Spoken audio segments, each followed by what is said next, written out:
Please, Ted. Here are your questions. What is success for you and your family in the business?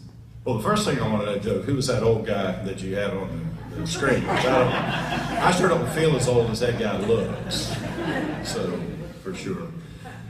Success, there's lots of levels of success, and we've heard some folks that came before me that probably have said it a lot better than I could.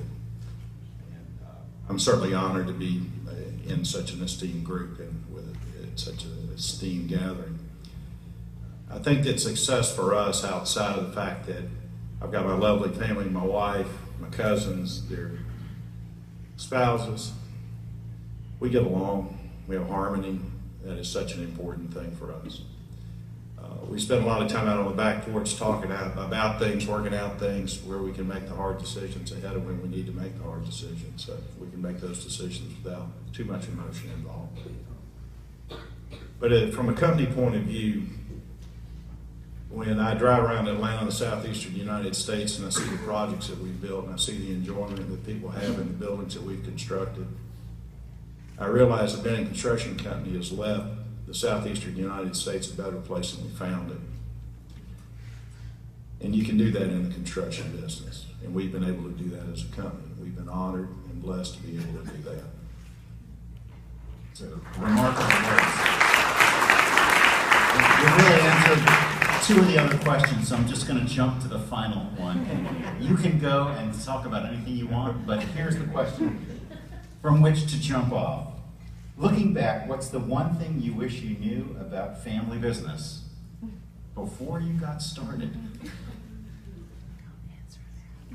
Well, the company was founded in 1953, and I was born in 1954, so I don't get to ask that question. I don't get to answer it.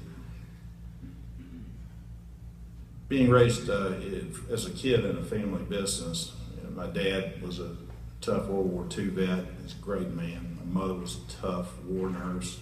They met in the Second World War. They had an edge and a hardness to them that they had to get through what they got through. And growing up as a kid, sometimes that was a little hard to take. I think it was a little hard for all of us to take from time to time. And looking back on it, I wish I'd understood that a little bit better. Just it would have made things a little bit easier in terms of not being as confused as I still tend to be. I think the other thing, though, is that I think to be in a family business or to be in business at all, it takes a lot of what I like to call 3 o'clock courage. And that's where you wake up at 3 o'clock, 4 o'clock in the morning, and you start second guessing yourself on whether you made the right decisions a week before, 2 weeks before, 3 weeks before, a year ago. And so you say, well, I made them and I'm going to stick to them. And I may not completely think they're 100% right, but I want to hang there. And I wish I'd learned that a little bit earlier. I spent a lot of time early on in my career second guessing whether I'd done the right thing, but I think looking back on it, that 3 o'clock courage is okay courage. It's okay to be a little bit scared at 3 in the morning that you may have screwed something up, and sometimes we did. And so for that, I would say that learning to have courage in the face of fear would probably be the thing I want to learn a little earlier in life. Thank you. Thank you.